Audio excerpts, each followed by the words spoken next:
This is President David Chartrand. How are you doing? Good. How are you? Actually, I was making a bannock. I didn't hear that my What? finger was off. We're coming over. People love my bannock. I made about 3 of them in Cranberry when I was out there fishing. So, can you hear the radio? No.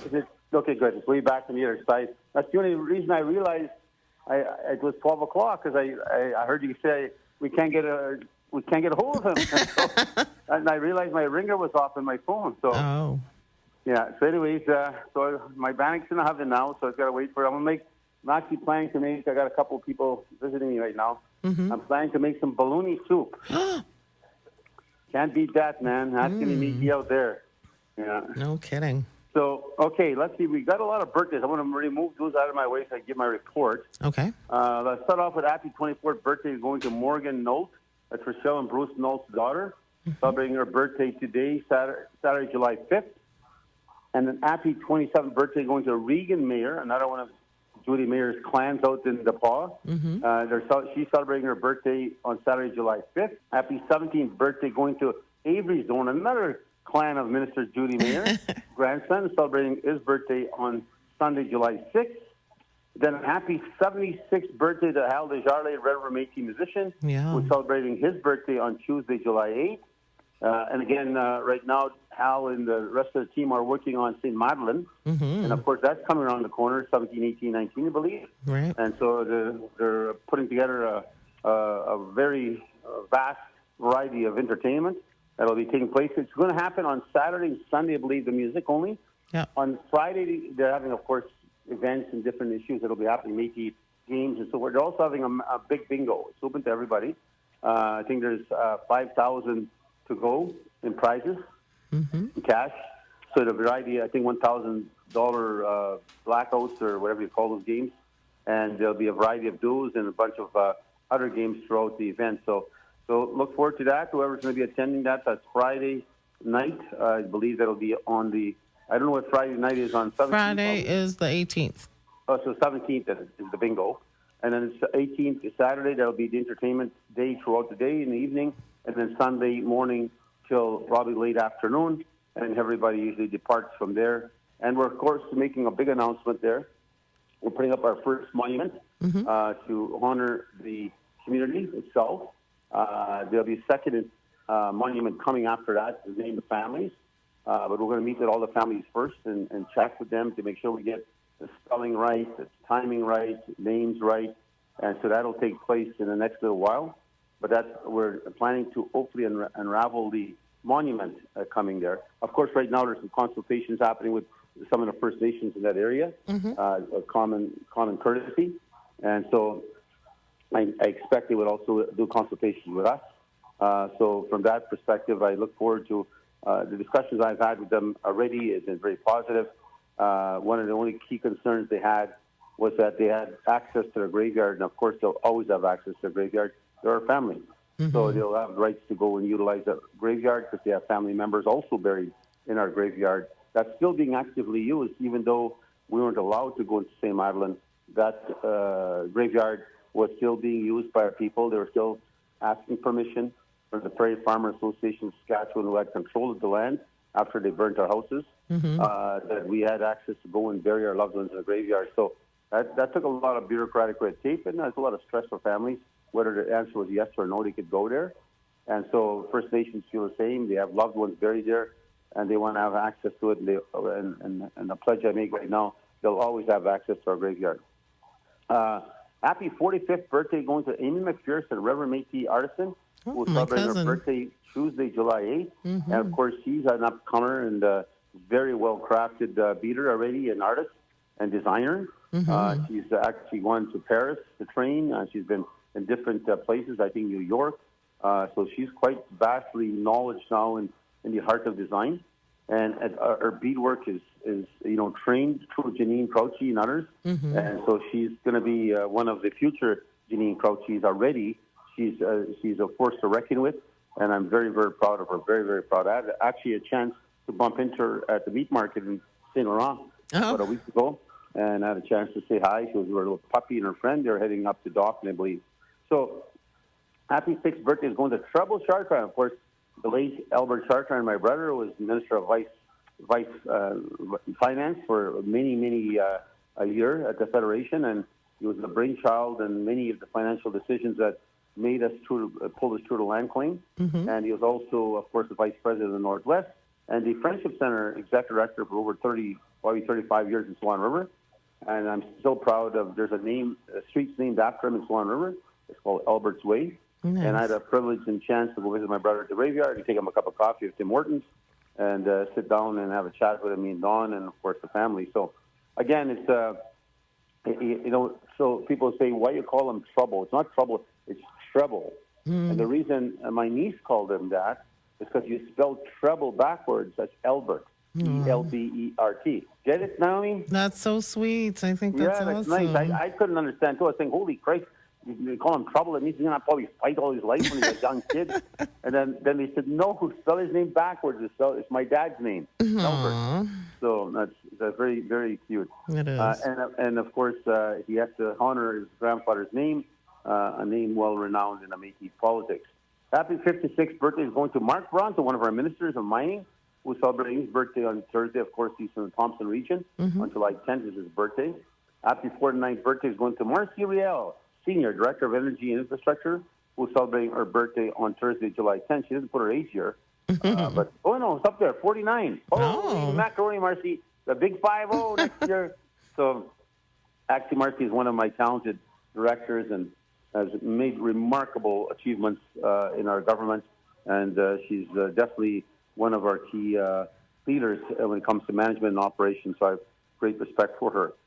So that's the birthdays. We got that out of the way. I don't know if I'm missing any. If I am, you better text me quickly before I continue to go on. So last week, I advised you, I would give you an update on my meeting with Adrian Sala, the Manitoba Finance Minister and also Minister of Energy and Wind. So we had a very good meeting. We talked about the upcoming wind power, of course, the 600 megawatts that's being commissioned as right now it's EUI, they call it.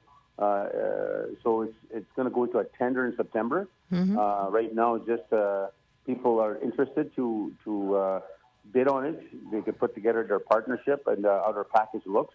We're getting ready. I think deadline is Friday next week. So we'll get ready for preparing ourselves for that. We also met with the Swan Lake First Nation. So we had a very good discussion with them. They have also great visionary leadership there. They're talking about the future of economic development. And they want to look at the long run, not the short run game, just as we do. So we're talking about if there's other ways we can also work together on initiatives. So it's great to see, I said, leaders coming forward and talking about how do we see the Métis and the economic growth you're doing, where you're going. We are doing the same thing. We're buying businesses. We're growing. We have long-term vision for the next generation. So that's the same pathway I'm taking. What we're doing now is for the next generation, and that they will have a head start. Our government will be a solid place, always there to protect our people and at the same time advance our people's rights and at the same time protect our people's constitutional position in this country. So, again, thank you to the Swan Lake. As I said, it was a great meeting. I had a lot of fun, a lot of laughter, and that's the kind of meetings I really like because we connected so well. So we are talking with other First Nations also on their bidding, potentially on moving on the agenda. I think this is going to be a great opportunity for Indigenous governments, and this is only for Indigenous governments, so only we can bid on these things. Interesting part of all this is that, and I said to the Swan Lake when I was meeting with them, that what I find so different and proud, and based on this design and formula that's coming out of Manitoba and Hydro, is that we are now in charge as Indigenous governments. We're not out there knocking on doors of big industry and asking, can we come in? Can we get a job? Can we have a role to play somewhere here? Right. Actually, industry is coming to us now because we have to be 51% owner. That does mean we have to raise a lot of money. Trust me. Like we're bidding on, and that's bidding on 200 megawatts. That's like $400 and something million we've got to raise. Wow. So, and we will raise it. Private sector will also bring in money, but they can never own more than 51% of the company. And the long run, we want to anticipate we own 100% of the company. So we did have a good meeting with Sala. Hydro is not meeting with anyone right now. They want to allow the tendering process and everything's complete. But I just want to make sure that, if we partnered also with the First Nation, that they wouldn't be in some way negatively impacted, or we'd be negatively impacted in some form or some fashion. So we're just trying to get clarity on that issue. But I had a good meeting with them, and we talked about, of course, a lot of other issues that are paramount to us right now. But I won't go into that detail because I still got a further update now on our first-time home buyer program. I shared that with Swan Lake. They were just in awe with the growth of it, the size of it. Right now, there's 1,273 families bought their homes. Wow. And in total, there's 2,606 people living in there. That's 686 children also.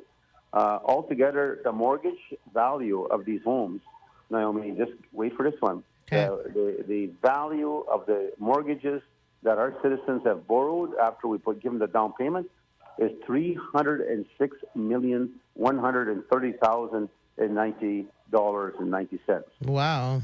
That is how much of an impact they're making in the economy, our people, by buying 1,273 homes already. That's amazing. That's not counting the housing we're doing a lot of repairs for housing all at the same time, and also the purchasing power.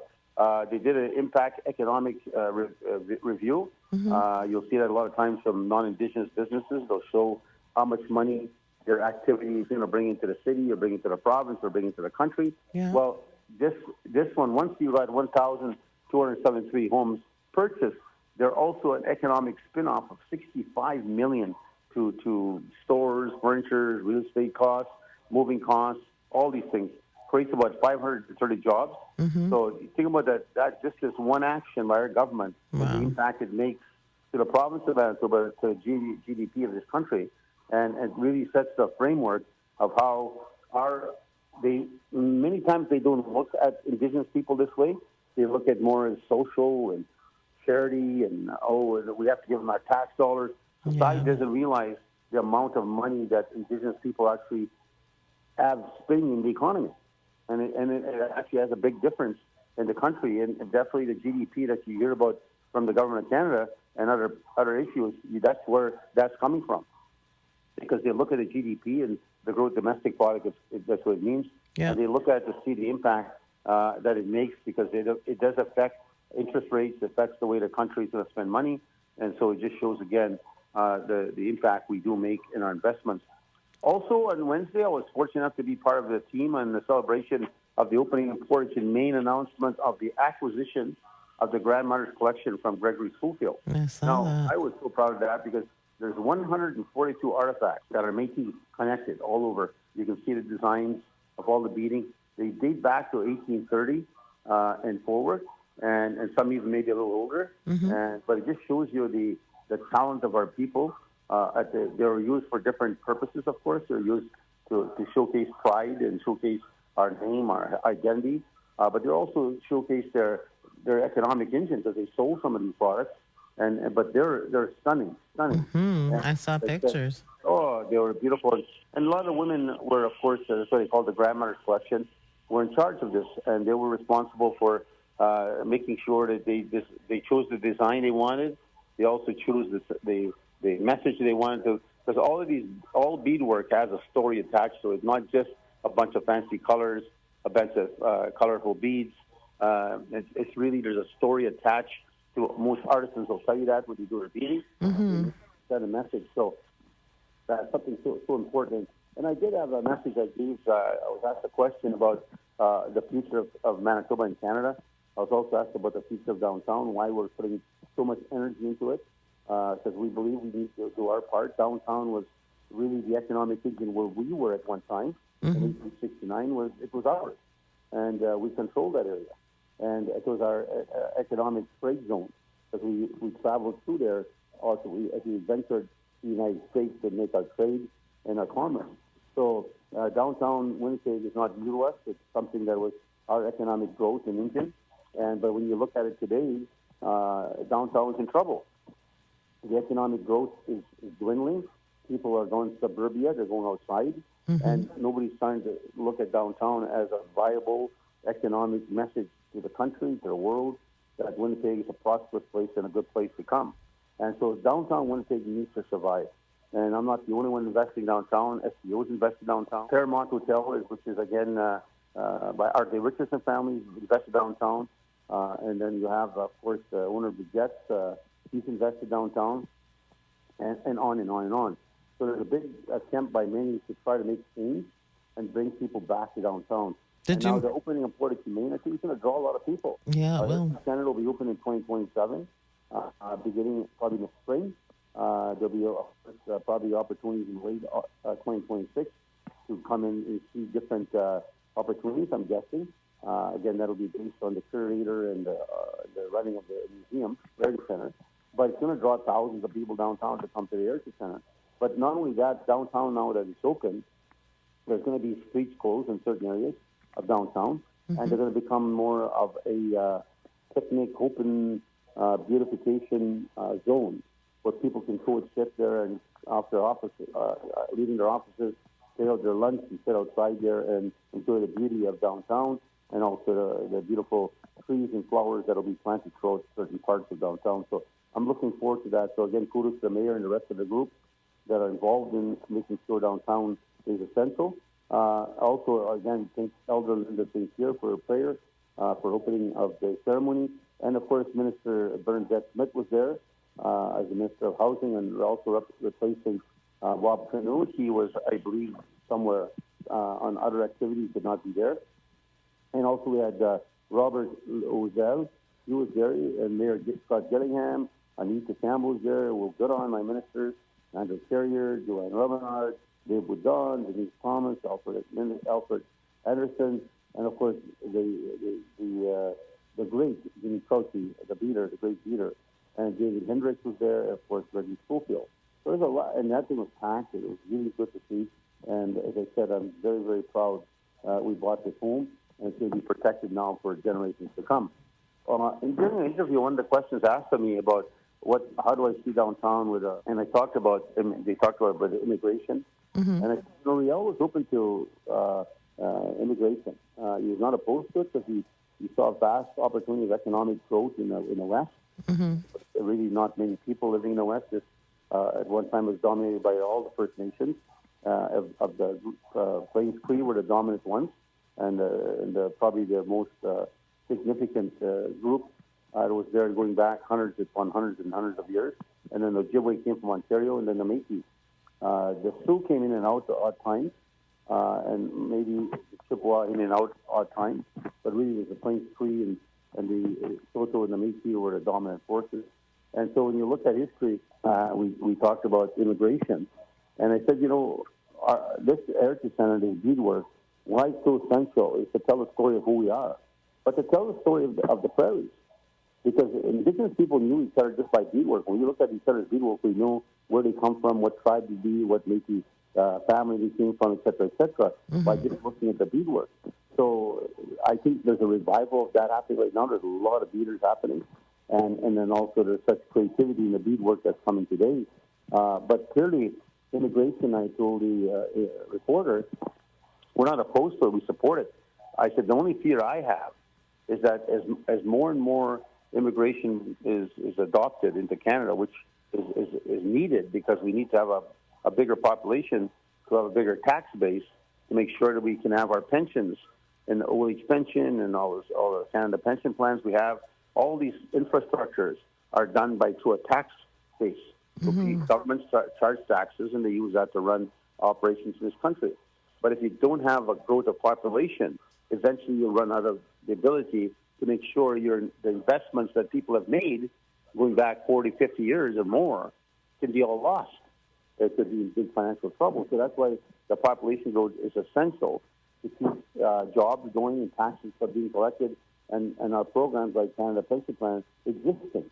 Because if not, we can have some serious problems for our seniors in the future where there'd be no pension plan in this country because we've run out of a population of tax growth. So, again, that's boring, but that's some of the stuff we need to look at in looking at matters. So I said to them, my concern is that as more and more immigrants come in, there's got to be some mechanism that they need to understand the Constitution of Canada. What, for me, the most important thing is to understand the Indigenous side of it. Yeah. the First Nation, the Métis and Inuit. If you don't understand the role we played in building this country and what was promised in the exchange of building Canada to what it is today, and why the Constitution is what it is and what it means, and you come from a different country, you don't care about Canada's Constitution, you just care about job and running a family and so forth. But then one day you run as a member of Parliament, and you're going to make decisions on my people, and if you don't know my people, then you're going to make some bad decisions on us or hurt us. So that's the only issue I said I have concerns on, is there's got to be a better education system for immigration so they understand there's an obligation, there's a duty, there's a constitutional protection of Indigenous participation, ownership, and accessibility in this country, and can't be ignored. So, again, that was one of the messages I wanted to give out there because it's so important to recognize that. Also, in investment downtown, we actually have 600,000 square feet of ownership downtown now. We have 670 parking stalls, and on top of that, we have about 600 employees working downtown now. So our impact is big, very big, and being recognized.